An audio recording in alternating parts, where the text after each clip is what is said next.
Some people say a broken mirror means 7 years bad luck. But not using these mirrors can cost you your life. Knowing how to adjust and use your mirrors correctly can make the difference between getting your load in on time or losing it in an accident. We all know how important mirrors are when backing up. We couldn't back in to deliver a load without them. But those mirrors are just as important on the road. Mirrors are probably one of the most important parts of space management. It's the driver's tool for watching the traffic that's around him. The added mirrors that are put onto a truck enhance what he can see and what he can't see. There's no mirrors that you're going to be able to put on the truck to find that what we call no zone. There's still a certain area alongside the truck that the driver will never be able to see a car.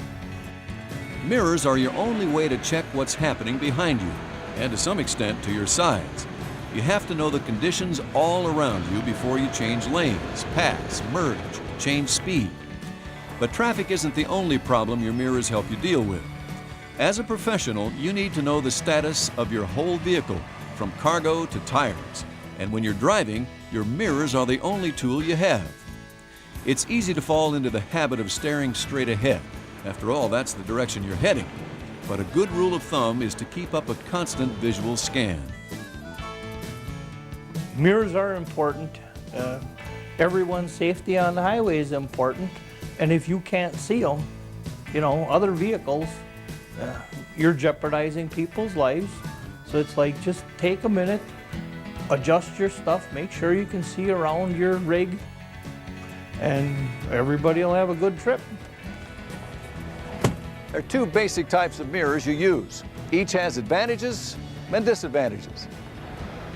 The plane mirror gives you the most accurate view of the rear of your trailer and the road behind you. Plane mirrors do have one big disadvantage. They leave a blind area along most of the length of your trailer. With all the small vehicles on the road, your blind spot is an accident ready to happen.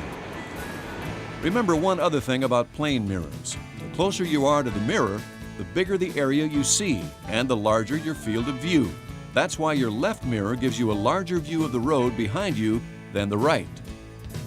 When you consider the size of the blind spot with a plane mirror, a number of potential problems can occur.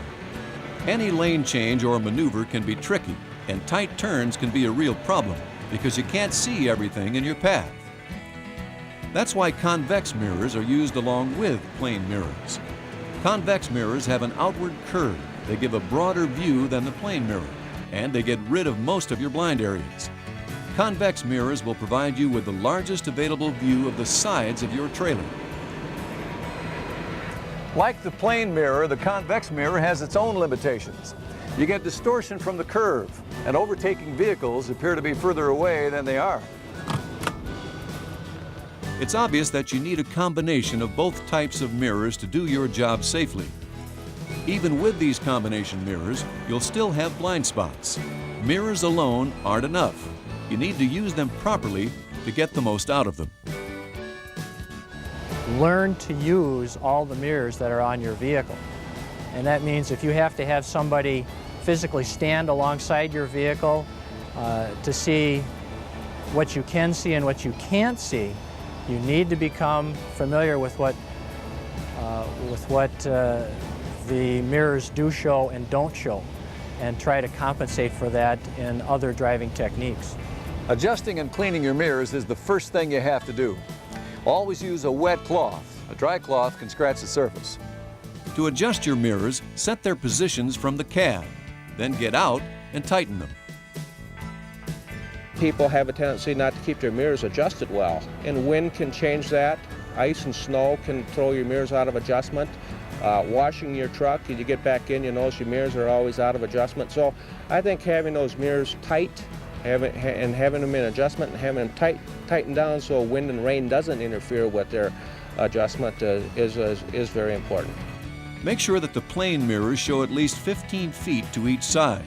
The convex mirror should show the side of the trailer and at least 5 feet of overlap with the plane mirrors. If you have fender mirrors, adjust them to see your tires, curbs, or other objects when turning. When you get back in the cab, don't take off. Check those mirrors one last time. Know where your blind spots are. No matter how many mirrors you put on a truck, there's still going to be areas around that truck that is completely invisible to the driver. Of course, you always need to keep your attention on what's in front of your vehicle. About a 15-second front view is important. In the city, that's about 1 block, and on the highway, about a quarter mile. Never take your eyes off the front for more than a second at a time. At 55 miles an hour, that's over 80 feet of travel. You need to develop a scanning technique that you repeat regularly. About every 4 seconds, you need to scan your mirrors and your instruments. By keeping a 15-second view of the road ahead and a regular scanning technique, you can avoid problems with lane changes and still have time to react to problems up the road. Using your mirrors correctly while keeping a complete view to the front can keep you out of trouble. Make sure you know the limitations of your mirrors and where the blind spots are. Know how to adjust them correctly every time you get in the cab, and make sure you do it. Clean mirrors are a must. What you can't see can kill you. Use a constant visual scan of your mirrors and the road ahead.